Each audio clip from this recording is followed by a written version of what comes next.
Praise the lord. అందరికీ వందనాలు.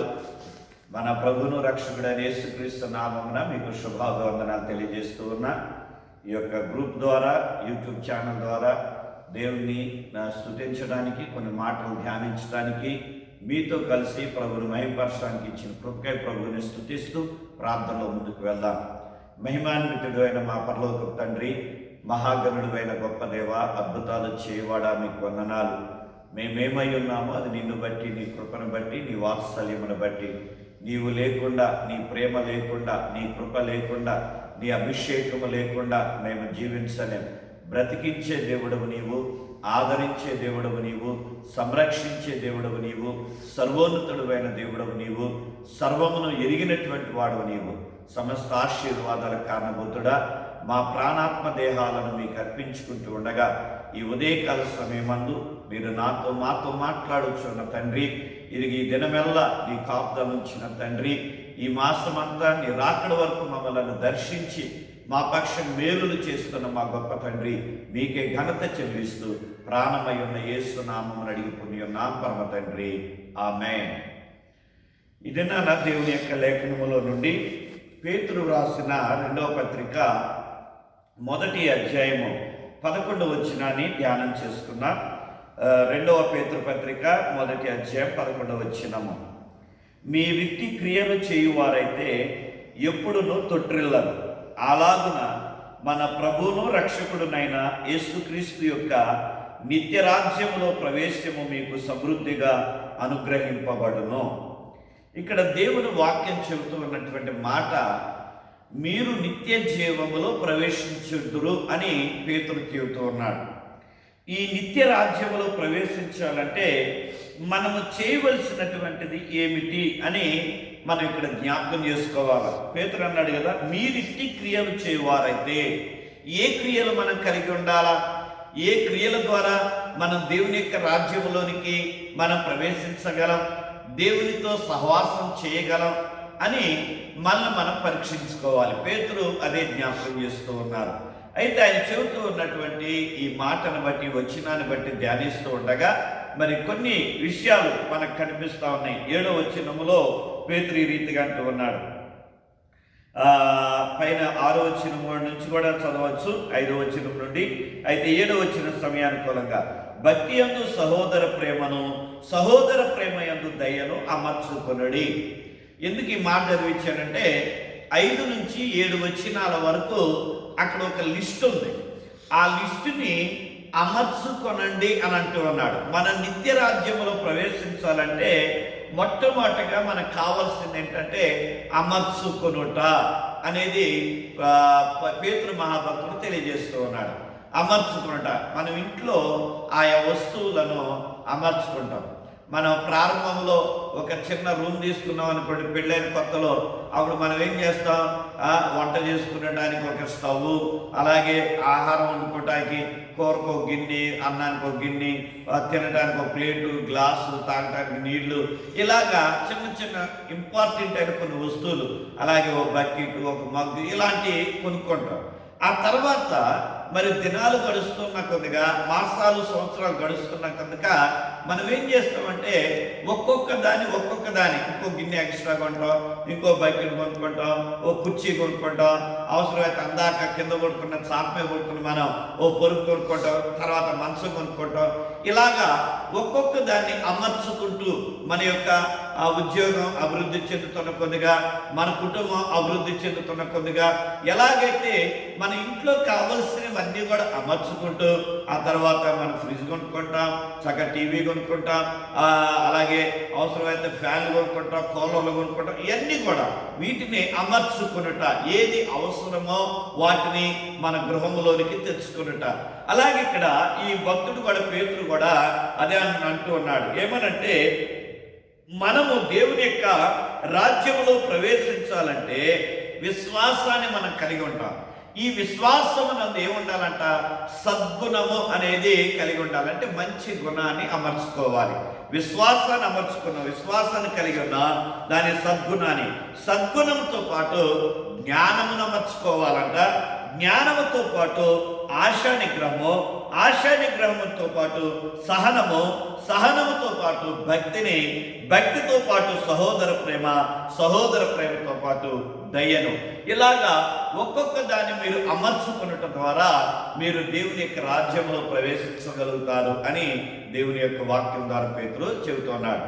మరి ఆ లిస్ట్ అంతా కూడా వివరించుకుంటేనే ఒక్కొక్క పాయింట్ను ఒక్కొక్క వారం చక్కగా మనం వివరించుకోవచ్చు. అయితే మనకు తెలిసిన పదాలు కనుక వాటిని మనం అమర్చుకునడానికి ప్రయత్నం చేయాలి. ఈ రెండవదిగా అక్కడ ఏమంటాడంటే 8వ వచనములో అమర్చుకున్నటువంటి మనం ఇవి మీకు కలిగి మీ విస్తరించిన అవి మన ప్రభు అయిన యేసుక్రీస్తును గుర్చిన అనుభవ జ్ఞాన విషయములు మిమ్మల్ని సోమరులైనను నిష్ఫలులైనను కాకుండా చేయును. వీటిని అమర్చుకునటం ద్వారా మన జీవితంలో మనం విస్తరిస్తామంట, అంటే అభివృద్ధి చెందుతాం. ఎలాగా? యేసుక్రీస్తు వారు ఎలాగైతే ఉన్నారో మనం ఈ లోకంలో సోమరులమైన, ముష్కరులమైన, మూర్ఖులమైన కాకుండా మన దేవుని ఎదుట, ప్రభువైన యేసుక్రీస్తు ఎదుట మన యోగ్యులముగా ఉన్నట్లు అక్కడ పేతురు మాట చూడండి. యేసుక్రీస్తుని గూర్చిన అనుభవ జ్ఞాన విషయములో ఆయనను గురించిన ఆ అనుభవం, ఆ ఎక్స్పీరియన్స్ అనేది మనము తెలుసుకోగలుగుతాం. ఆ ప్రభుని గణపరచగలుగుతాం, ప్రభుని ఆరాధించగలుగుతాం, లోకానికి ప్రభుని మనం చూపించగలుగుతాం. అందుకనే వీటిని ఏం చేయాలంట? వాటిని అమర్చుకునడం ద్వారా, అవి మనలో విస్తరించడం ద్వారా మనము దినదినం, ఇంగ్లీష్లో అయితే చక్కగా ఎన్లార్జ్ అనే మాట ఉంటుంది. అలాగే మన ఉద్యోగంలో ప్రమోషన్స్, ఇంక్రిమెంట్స్ అని మనం అడుగుతాం. ఇంక్రిమెంట్ పడలేదు అంటారు. ఇంక్రిమెంట్ అంటే సంవత్సరానికి మన ఆదాయం పెరుగుతూ ఉండాలి, శాలరీ పెరుగుతూ ఉండాలి. అలాగే ఇక్కడ కూడా మన యొక్క ఆత్మీయ జీవితంలో కూడా అలాంటి ఇంక్రిమెంట్ అనేది మనం పొందాలి, మనం విస్తరించాలి, డెవలప్ అవుతూ ఉండాలి. ప్రియమైనటువంటి సంగమా, ఈ విధంగా ఉండాలి అని పేతురు మనకు జ్ఞాపకం చేస్తున్నాడు. నువ్వు ఎప్పుడైతే అమర్చుకుంటావో, నువ్వు ఎప్పుడైతే విస్తరిస్తూ ఉంటావో వీటిలో, అప్పుడు నువ్వు దేవుని యొక్క రాజ్యానికి సమీపంగా వెళ్ళగలుగుతావు అని చెబుతూ ఉన్నాడు. ఆ తర్వాత 9వ వచనములో అంటాడు ఆయన, పేతురు మహాభక్తుడు, ఇవి ఎవరికి లేకపోయిన వాడు తన పూర్వ పాపములకు శుద్ధి కలిగిన సంగతి మరచిపోయి గ్రుడ్డివాడును దూరదృష్టి లేని వాడగును. మనము దూరదృష్టి కలిగిన వారుగా ఉండాలి. అనగా ఇక్కడ పేతురు ఏమంటున్నాడు, ఒకవేళ నువ్వు వీటిని గనక నువ్వు డెవలప్ చేసుకోలేదనుకో, నువ్వు అభివృద్ధి చెందలేదనుకో, వీటిలో నువ్వేమవుతావు? గుడ్డివాడవు, దూరదృష్టి లేనివాడు అవుతావు అని తెలియజేస్తున్నాడు. చాలా మంది దూరదృష్టి కలిగి ఉంటారు. దూరదృష్టి కలిగి ఉన్నటువంటి ఉదాహరణకి మొన్న హాలిడేస్కి ఏ బస్సులు చూసినా కూడా ఖాళీ లేదు, జనాలు ఫుల్గా ఉంటున్నారు. మరి చాలా మంది ఏం చేశారు? దూరదృష్టి కలిగిన వారు 2 మాసాల ముందే రిజర్వేషన్ చేసి పెట్టుకున్నారు, బస్ టికెట్లు కానీ ట్రైన్ టికెట్లు కానీ. కనుక వాళ్ళకి ఎలాంటి ఇబ్బంది లేదు, వాళ్ళ ఊర్లు వెళ్ళటానికి చక్కగా వెళ్ళారు, చక్కగా వచ్చారు. ఆ దూరదృష్టి లేని వారు ఏమయ్యారు? చాలా ఇబ్బందులు ఎదుర్కొన్నారు. మరి అధికమైన ధనాన్ని హెచ్చించవలసి వచ్చింది.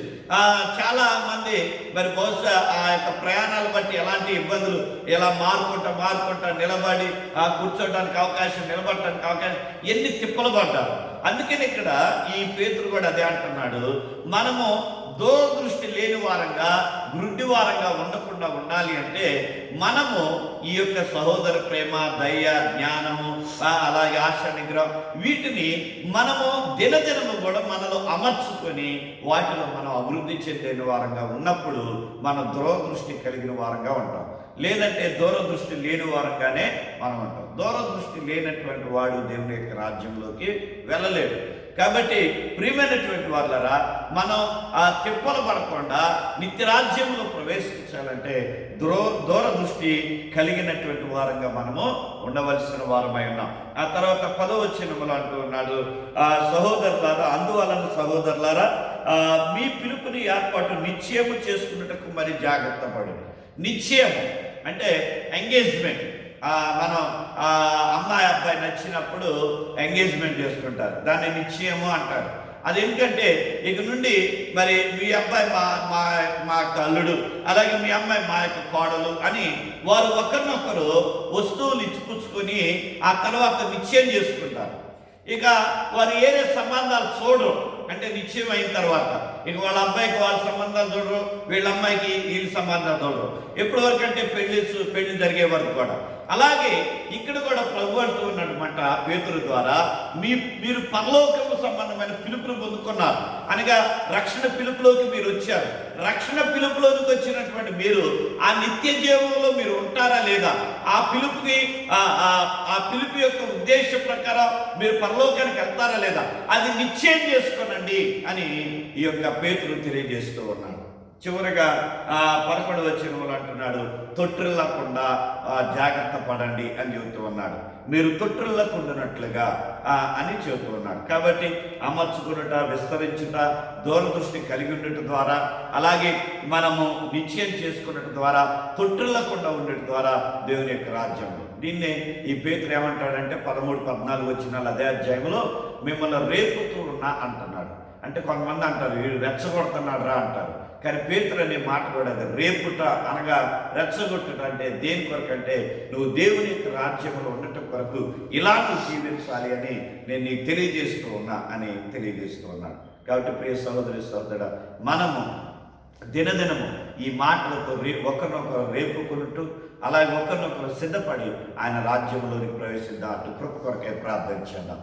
మహిమ కలిగిన మా తండ్రి, నమ్మదగిన మా దేవ, కృపామయడానికి వందనాలు అయ్యా. నీ రాజ్యంలో ప్రవేశించుట కొరకు మేము వేటిని అమర్చుకోవాలో ఈ పేతురు మహాభక్తుల ద్వారా తెలియజేసిన ఆ భక్తి జీవితాన్ని మేము కలిగి నీ రాజ్య వారసత్వంగా ఉండినట్లు మమ్మల్ని ఆశీర్వదించమని ఈ మాటలున్న ప్రతి వారిని దీవించి వారికి కావాల్సిన ఆరోగ్యాలు దయచేయండి, వారి ప్రతి అవసరం తీర్చండి, వారి యొక్క హృదయ వాంఛలను నెరవేర్చండి, మీ సాక్షులు నిలబెట్టుకొని మహిమను పొందమని క్రీస్తు పేట అడుగుతున్నాం తండ్రి, ఆమె. తండ్రి, కుమార, పరిశుద్ధాత్మ త్రియేక దేవుని సన్నిధి తోడైండి దీవించును గాక. ఆమేన్, ఆమేన్, ఆమేన్. May God bless you.